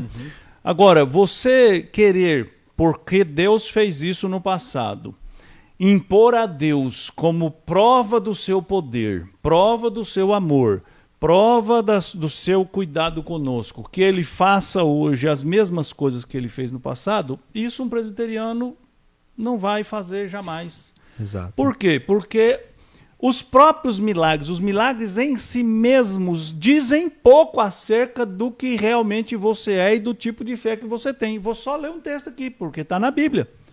Mateus 7, 21. Jesus disse assim: nem todo que me diz, Senhor, Senhor, entrará no reino dos céus, mas aquele que faz a vontade de meu Pai que está nos céus. Muitos naquele dia, que dia? O dia do juízo, hão de dizer-me, Jesus, você vai chegar lá diante de mim e vai dizer para mim, Senhor, Senhor, porventura nós não temos nós profetizado em teu nome? Em teu nome não expelimos demônios? E em teu nome não fizemos muitos milagres? Então lhes direi explicitamente, nunca vos conheci. Eu acho muito curioso esse texto, porque Jesus não diz, eu nunca vi você fazendo milagre. Eu nunca vi você expulsando demônio. Eu nunca vi você profetizando. Jesus diz, eu não conheço você. Eu não tenho relação com você. Eu não tenho nada a ver com você. Porque, irmãos, uma coisa que a gente não pode esquecer, fazer coisas extraordinárias não é ato exclusivo de Deus. Exato. A gente fez um longo estudo sobre a volta de Jesus e nós falamos, conforme Paulo anunciou lá na carta aos Tessalonicenses, que uma das marcas dos dias finais é a manifestação do chamado homem da iniquidade, que fará sinais e prodígios e que enganará a muitos. E se você olhar ao longo da história, milagres sempre aconteceram na história. E muitos deles fora do ambiente cristão, nas religiões pagãs, nos cultos idólatras. Então, por isso é que Jesus diz isso aqui, ó, você fez milagre, você expeliu o demônio, mas eu não conheço você, eu não tenho relação com você. Exato. Então, nós reformados entendemos que Deus é soberano, que Deus é poderoso, que Ele pode agir miraculosamente de acordo com sua vontade, mas que estes milagres, se existirem hoje, quando são feitos hoje, eles têm um fim de manifestar puramente o amor misericordioso do Senhor. Eles não têm o propósito de provar que Deus é ou não é, não têm o propósito de autenticar a pregação de ninguém, porque a gente ouve muito isso, né? Sim. Isso é o slogan de muitas igrejas, Com né? certeza. Venho aqui porque aqui Deus é poderoso, aqui Deus faz. Olha, eu prefiro ficar com Jesus, que disse que haverá muitas pessoas. E olha, se você prestou atenção, Jesus diz assim, muitos naquele dia se apresentarão e usarão como argumento Os seus feitos, sobrenaturais. tentando alcançar um lugar na glória. E Jesus categoricamente diz, nunca vos conheci. Então, e o verbo conhecer aqui, eu acredito que Jesus está usando ele naquela perspectiva hebraica, né, que é o verbo conhecer, é ter relacionamento, é ter intimidade, é ter algum tipo de proximidade, né? Não é conhecer, eu não sei quem vocês são. Não é isso. Jesus está dizendo, eu não tenho relacionamento com vocês, vocês não têm nada a ver comigo. Então, é assim que nós reformados acreditamos. Aí, só pegando esse gancho aí, já que está falando aí de milagre, ou enfim, se as coisas sobrenaturais acontecem, uma questão que sempre vem à tona quando a gente vê esse tipo de manifestação, de alguma, assim, tanto de igrejas pseudo-cristãs, Sim. como de religiões pagãs, de matriz africana, que alguém chega lá e fala que foi curado mesmo. Sim. E realmente a pessoa não morreu daquilo, a pessoa não... Cirurgias espirituais, né? Isso, Aí a pergunta. Lá vem. Quando você fizer a pergunta, eu vou mudar o foco pra eles. Não vai, prepare. Se não veio de Deus, veio de quem? Tá nos dois agora. Cadê? Eu voltei pra todo mundo. Agora eu voltei pra ele. Olha, gente, veio. Ó, a gente já sabe. Veio. A gente já sabe que o corpo humano e a mente humana é muito poderosa, né? Sim. Hoje a ciência sabe que existe uma categoria de doença que se chama as doenças psicossomáticas, que são doenças causadas pelo seu próprio estado emocional, né? Então você pode, num estado emocional alterado, ter um ataque cardíaco, você pode desenvolver um câncer, você pode ter uma úlcera, você pode ter outras enfermidades físicas por origem emocional e, eu diria, espiritual nesse sentido, né? Como também já se sabe, e o telefone está tocando aqui, deve ser propaganda, já se sabe que o corpo humano também se cura de muitas doenças, né? Então, o nosso corpo é uma máquina perfeita, apesar do pecado. Então, tem muitas coisas que você toma um chazinho da vovó e aquele chazinho não faz nada, a não ser alegrar a vovó. O seu corpo se curará, porque o seu corpo tem anticorpos, o seu corpo combate os organismos estranhos. Então, assim, além disso, ou seja, de que há dessas curas que, na minha modesta opinião, não passam de sugestões emocionais. E eu acredito, então, que a gente vê muito, né? Eu acho muito curioso isso, né? Porque nas igrejas que propagam as curas como autenticação da sua autoridade, eu sei de gente que já viu, eu nunca vi. Então, não vou falar com a autoridade que diz não existe. Eu não me sinto autorizado a falar isso. Mas dificilmente você vê, por exemplo, uma pessoa paraplégica há 30 anos que tem os tendões mirrados, que tem os membros atrofiados, que está toda retorcida por conta da enfermidade, que os músculos se atrofiam. Eu acho que eu nunca vi uma pessoa numa cadeira de roda se levantar e ter os seus tendões restaurados instantaneamente, como Jesus fazia. Sim. O que eu vejo, por exemplo, é o seguinte: o milagreiro pega na mão da pessoa, ela fica em pé, e a pessoa começa a cambalear, né, e geralmente não são pessoas que estão naquele estado de debilidade causada por anos a fio de uma deficiência física. Como, por exemplo, raramente você vê uma pessoa curada da sua visão. Você vê muitas curas subjetivas, né? Eu estava com a dor aqui, eu não ouvia. Enfim, não estou dizendo com isso, irmãos, que Deus não cura. Eu mesmo já fui testemunha de Deus curando e fazendo coisas extraordinárias, né? Minha pergunta é fora agora, do contexto. Então, falei de sugestão, falei de autocura, e a gente não pode esquecer que existe um universo espiritual que atua nesse mundo, que é tão real quanto nós estamos nos vendo aqui. Exato. E que essas forças espirituais, elas têm o poder, sim, de agir, de promover a mentira. Né? Paulo fala do homem da iniquidade, que, vamos dizer assim, é o suprassumo do mal encarnado, mas existem espíritos malignos que podem provocar alguma espécie de cura, podem usar pessoas para fazer algum tipo de cura em alguém. Eu acredito nisso. Eu acredito, assim como quando você lê a história, você descobre, por exemplo, que nas religiões de mistério da antiga Grécia e nos tempos neotestamentários, que nesses cultos pagãos as pessoas falavam outras línguas. Né? As pessoas entravam em êxtase e falavam línguas estranhas. Né? Então, assim, existem forças espirituais atuando nesse mundo e a gente não pode ignorar isso. O Ricardo Semionato, ele faz até uma colocação aqui, né, importante também, Aqui ele fala, e a maioria desses pseudos milagres, quando testemunhados, sempre são em benefício do homem, a glória de Deus fica em segundo plano.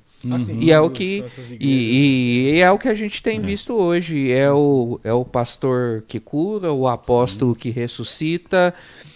Ou seja, aquele que de fato tem o poder para realizar isso, não recebe a glória. Que é devido a ele. Então a resposta, Guilherme, ou é autossugestão, ou é autocura de fato, ou são forças malignas que atuam para manter as pessoas cativas. Engano, né? Então, é curioso isso, quando você lá vai no livro de Deuteronômio, Moisés fala de falsos profetas. Sim. E nunca a Escritura Sagrada negou que existissem falsos profetas. Ou a Bíblia nunca negou que, ao consultar mortos, alguém responde. Né? Alguém responde. Sim. Né? O que a Bíblia diz é que quem responde não é o morto. Quem responde é outra coisa. É outro ser, de outra categoria. É o capiroto mesmo. Então, esse é outro tema, né? Porque muitas pessoas são enganadas nesse sentido, né? Exatamente. O fulano que morreu falou. Não foi ele que falou. Então, assim, essas forças malignas, elas existem. E quando eu estava falando, né, que Moisés falou lá do falso profeta, Moisés, você quer saber se um profeta é verdadeiro ou não? Se ele falou e o que ele falou se cumpriu, mas ele levou você a adorar outro Deus, ele é um falso profeta. Sei. Então, se alguém fez um milagre, mas levou você a adorar um Deus que não é o Deus da Bíblia, mesmo que nesse lugar leia a Bíblia, mesmo que nesse lugar supostamente se pregue a Bíblia, isso é uma falsa profecia. Né? Perfeito. Muito bem respondido. E é isso aí. O tema hoje tá bombando. Tá. E olha só, a gente não chegou nem na metade das perguntas. Vamos lá. Mas é bom que vai ter tema pra frente. É isso aí. Olha só. A gente já falou aqui sobre os sonhos. Acho que já... né? Já deu pra responder. Se tiver alguma dúvida aí, pode falar. Mas... Acabou com a esperança dos irmãos de sonhar com alguma coisa aí. E é interessante, né? Porque, só falando aqui um pouquinho desse tema do sonho... Porque a nossa cabeça é um negócio, o nosso cérebro é uma máquina poderosíssima nesse sentido, né? Primeiro que às vezes a gente não lembra de tudo, a gente lembra e a nossa própria mente, eu não sou estudioso, talvez os psicólogos aí possam explicar cientificamente melhor, enfim, algum médico aí que estuda o sono, porque às vezes você não lembra do sonho todo quando você acorda, você lembra só quando você acabou de acordar, depois você vai esquecendo, e às vezes a nossa mente completa aquilo que falta no sonho, né? Então, a chance daquilo ser enganoso é gigantesca. Né? Então, é muito difícil, né? E eu separei uma coisinha aqui a respeito de sonho que eu acho importante, e aí para nos levar a considerar essa questão de sonhos, porque quando nós, então, consideramos Escritura e sonhos como forma de Deus falar ao homem, e aí a gente precisa pensar nas implicações do que a gente fala, né? Implicitamente, eu estou assumindo que eu tenho duas fontes infalíveis e inerrantes. Porque Deus, ele sempre fala dessa forma, de forma infalível e de forma inerrante. E é por isso que nós temos a Escritura. Ela é infalível e inerrante. Então, se eu digo que Deus, hoje, na nossa realidade, ele também fala por meio de sonhos, eu estou dizendo que essa também é uma fonte infalível e inerrante. Só que aí, quando a gente olha para aquele texto lá que o pastor Aguinaldo leu de 2 Timóteo, nós vamos ver que infalível, inerrante. E o único meio que Deus fala que é útil para o nosso crescimento, para o nosso desenvolvimento, para sermos homens perfeitos, é a Escritura. E é curioso, né? Você já reparou que toda vez que você está sonhando, você acorda?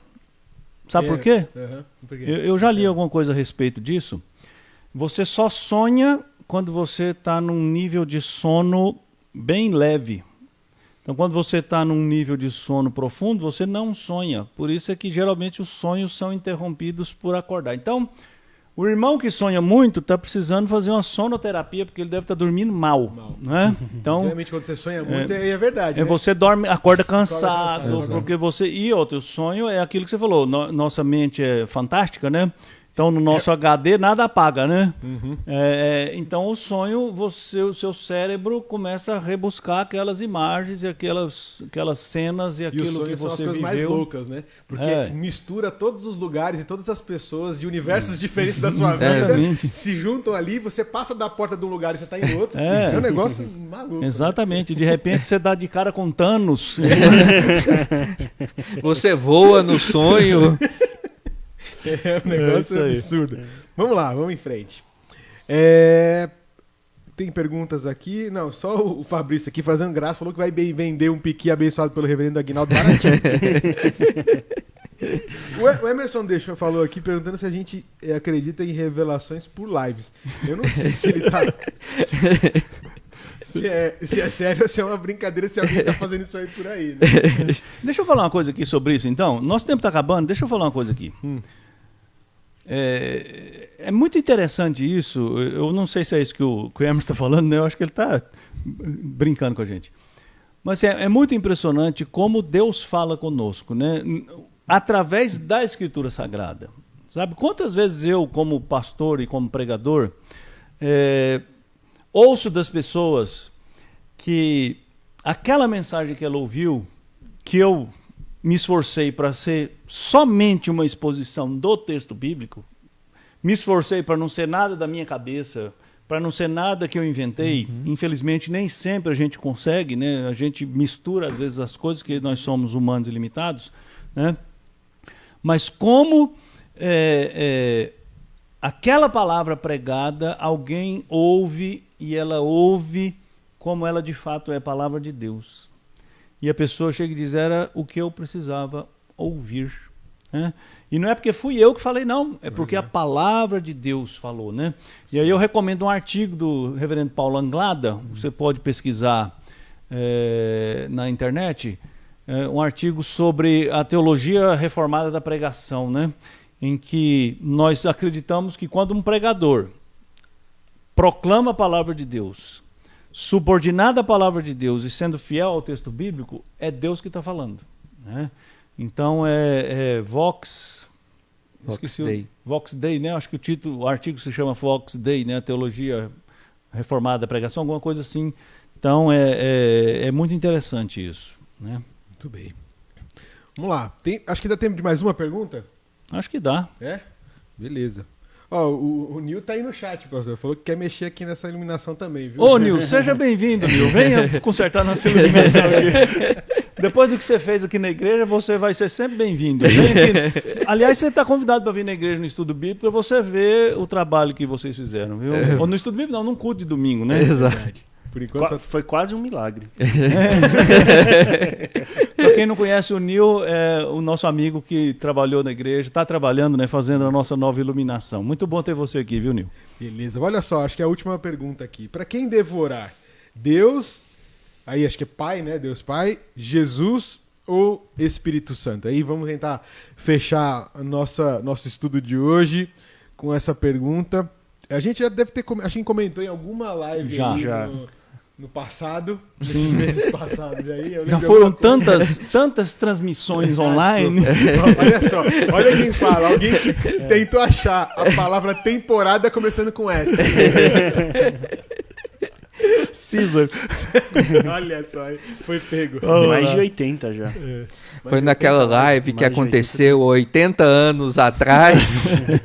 Estão perdidos já no tempo espaço nessa Então, pandemia. deixa eu responder isso aí. Olha, Jesus fala... Quando os discípulos pediram para Jesus ensiná-los a orar, e quando Jesus ensinou os discípulos a orar, e Mateus registrou no Evangelho, lá no capítulo 6, dentro da grande nova legislação do cidadão do Reino dos Céus, que é o Sermão do Monte, que é uma série de sermões que eu tenho que voltar, né?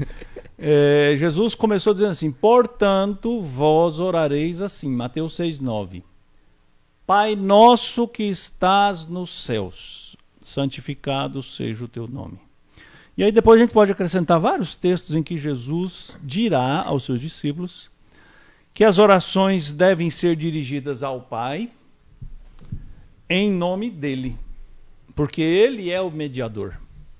Então, Jesus é o único mediador entre Deus e os homens. Ou seja, Deus ouve você, não é porque você ora muito, porque você ora bem, porque você jejua, porque você vai no monte, porque você faz vigília. Deus ouve você por causa de Jesus. Então, a oração ela deve ser dirigida ao Pai em nome de Jesus. Certo? A gente não ora ao Filho e nem ao Espírito Santo. O Espírito Santo, vamos dizer assim, é um coadjutor. Essa palavra eu busquei lá das nossas orações, né? Então Paulo diz lá em Romanos que nós não sabemos orar como convém. Então o Espírito Santo nos assiste em nossa fraqueza e ele ora por nós com gemidos inexprimíveis, né? Mas eu gosto sempre de lembrar que esse orar por nós não é que o Espírito Santo, porque você ora pouco, ele ora por você, né? Então, a crente que ora pouco, não, o Espírito Santo ora por mim, então o Espírito Santo, hoje eu não vou orar não, o Senhor ora por mim. Não é essa a ideia é que o Espírito Santo ora em nós, né? O bote da oração. Exatamente. O Espírito Santo ora dentro de nós, fazendo-nos orar por aquilo que a gente deve orar e que a gente não ora, né? Então, pastor, então, quando eu oro a Jesus, é uma oração errada? Olha, irmãos, tecnicamente é uma oração errada, né? Assim como usar Deus como vírgula também é uma oração errada, ou o Pai como vírgula. Já viu aquelas orações assim, ó Senhor Pai, ó meu Deus Pai, ó Senhor Pai, bom dia Pai. Sabe, a pessoa vai usando o nome Pai como uma vírgula, né? Então assim, a gente, para ser preciso na oração, você deveria orar ao Pai, porque Jesus ensinou assim, né? Então você não ora assim, ó Senhor Jesus, não. Você ora, Deus, Pai, em nome de Jesus eu me dirijo a ti, eu me coloco diante de ti, né? E esse em nome de Jesus também tem um dado importante. Eu vou depois dar a palavra para o pastor Rodolfo, porque ele está ansioso ali para falar. Orar em nome de Jesus não é usar a frase mágica, né? Em nome de Jesus é a chave mágica que como abre o sangue os de tesouros Jesus celestiais, né? Não. Orar em nome de Jesus é orar por aquilo que Jesus oraria. É pedir aquilo que Jesus pediria. Exato. É pedir algo no interesse de Jesus e não no meu interesse. Então, é por isso que muitas orações que a gente pede, a gente não recebe. Tiago respondeu, por que você ora e não recebe? Porque você ora para esbanjar nos seus próprios interesses. Porque a oração que tem como alvo o interesse de Jesus Cristo é uma promessa dele. Se você pedir alguma coisa em meu nome, ele vai dar. Agora, esse meu nome não é...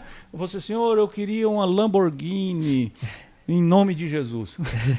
Bom, essa Lamborghini vai servir para quê? Para a glória de Jesus. Se não serve para nada, você nunca vai ganhar uma Lamborghini. Mas se servirá, você vai ganhar uma Lamborghini. Né? Ganhar. Você vai ganhar. Um exemplo disso que o senhor disse, né, dessa mediação de Cristo Jesus, é aquilo que ele fala para nós recorrermos ao Senhor quando nós pecamos. Que lá em 1 João 2, 1 e 2 fala, filhinhos meus, essas coisas vos escrevo para que não pequeis. Se todavia alguém pecar, temos um advogado junto ao Pai, Jesus Cristo justo.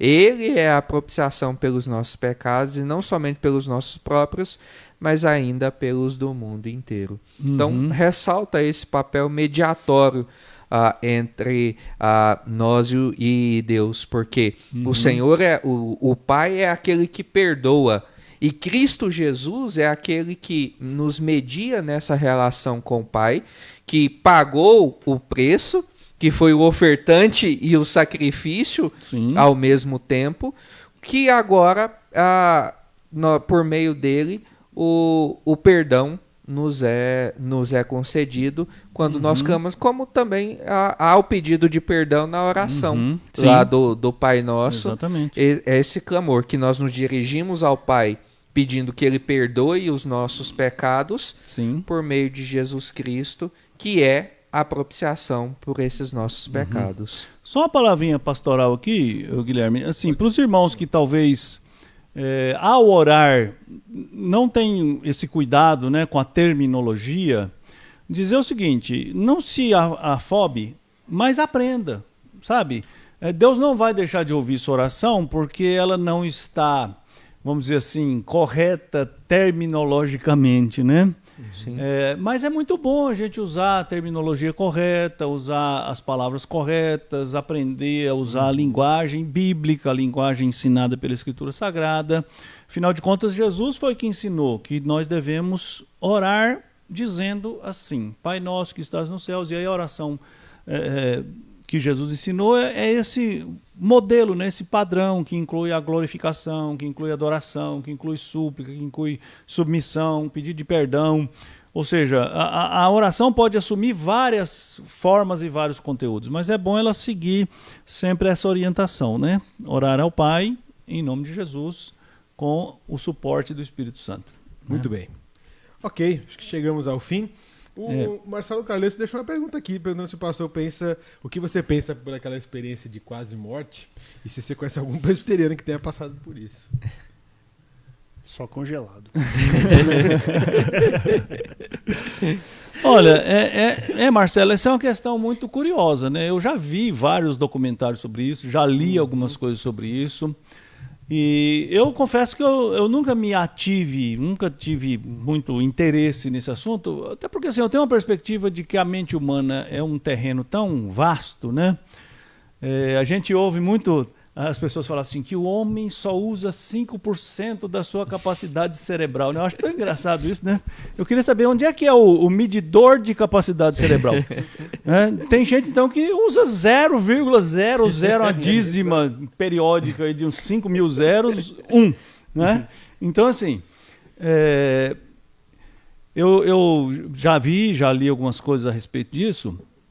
Eu não acho que é impossível a pessoa numa situação de quase morte, ela ter esses insights ou ter essas experiências. Umas alucinações. Mas eu reputo mais assim, mais como na categoria dos sonhos, né? Pensando que o cérebro é uma coisa que não desliga nunca, a não sei quando você morre, eu fico pensando que isso talvez seja mesmo essas reminiscências subconscientes, inconscientes que você tem. É mais ou menos como o déjà vu, né? Já teve déjà vu? Todo mundo aqui já teve déjà vu, né? Aquela sensação de que você já esteve naquele lugar, naquela situação. Aí vem os espíritos e tá vendo se você viveu quando você passou aqui como Lord Byron, né? Ou como... Você nunca é um camponês. Você nunca é o sujeito que pegava os dejetos do Palácio de Napoleão. Você é o Napoleão, você é Maria Antonieta, né? Então, assim, o déjà vu, para mim, é nada mais que uma reminiscência subconsciente que o seu cérebro faz comparações. Isso aqui parece um lugar que eu passei, isso aqui parece... E isso vem com esse lampejo, né? Não é vida passada, não é nada disso, porque não existe isso, né? Enfim. Isso aí. Muito bem, acho que a gente respondeu tudo. Ainda tem assunto para as próximas. Tem.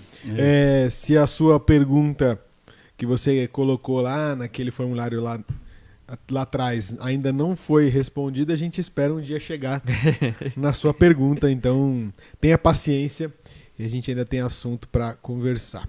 Tá certo? Bom, então vamos ficando por aqui nesse estudo. Queria agradecer a todos os irmãos e amigos que ficaram conosco aqui nessa noite. Muito bom poder compartilhar da palavra do Senhor e conversar aqui, estar junto e juntos também virtualmente. É um virtual, é engraçado essa palavra, né? É virtual, mas é real. Na verdade, não é um virtual de mentira, né? Na verdade, é só... Digital. É de forma digital, boa. Acho que que traduz melhor do que virtual, porque virtual parece que é de mentira. E é isso. Então, as palavras finais aí, a gente ora para encerrar. Palavras finais é só agradecer, né? Os irmãos que sempre participam, que sempre mandam suas perguntas. Isso enriquece bastante. E eu acredito que esse tem... pela misericórdia de Deus, sido um diferencial, né, do que a gente tem feito, de permitir que os irmãos participem, que os irmãos interajam, né? Que os irmãos, como a Fernanda falou, que usem 100% do cérebro. Fernanda, eu espero que todos usem 100% do cérebro. Né?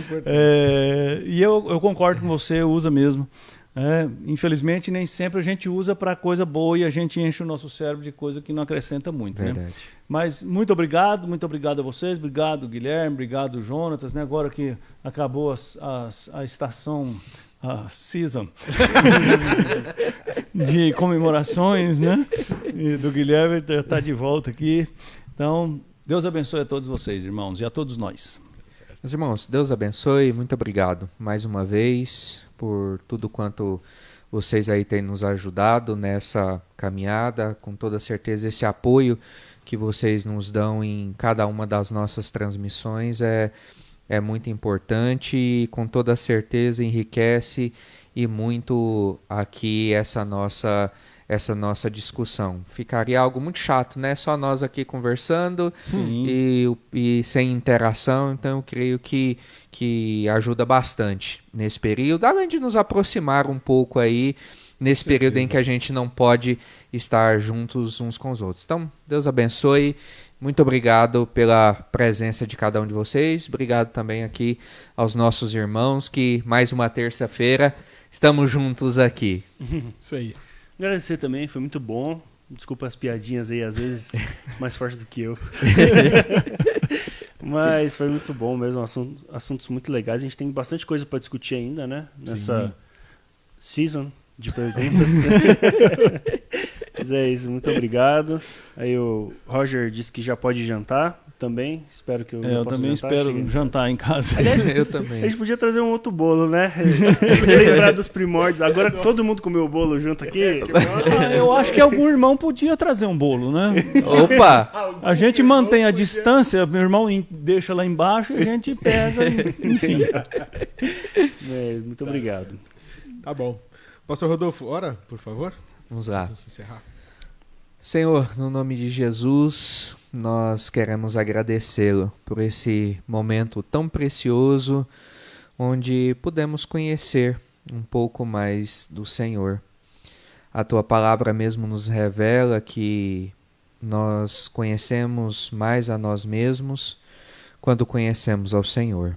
E que o Senhor, ó Deus, continue nos dando essa dádiva de, ao visitarmos a palavra, as páginas da tua palavra, podermos entender um pouco mais da tua glória, Amém. Da tua majestade, de quem tu és, daquilo que o Senhor faz, dessa graça e misericórdia abundante que o Senhor diariamente derrama sobre nós. Amém. Pai, que no nome de Jesus, que o Senhor afaste de nós todo engano, toda mentira, e que nós, ó Deus, possamos mesmo a cada dia nos empenhar ainda mais em nos voltarmos para a Tua Palavra e dela aprendermos do Senhor. Amém. Que, de fato, ó Deus, como a Tua Palavra diz que a corça anseia pelas águas,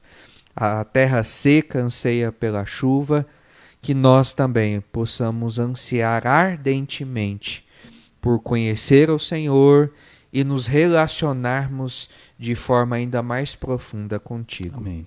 Abençoe a cada um de nós, as nossas famílias, e que ao longo dessa semana, ó Deus, continuemos caminhando aí lado a lado com o Senhor. Amém. É em nome de Cristo Jesus, o nosso Senhor e Redentor amado, que oramos. Amém. Amém. Amém. Amém. Peraí, só para fazer igual a Marvel. Marvel, Tem pós-crédito? Pós-crédito, né?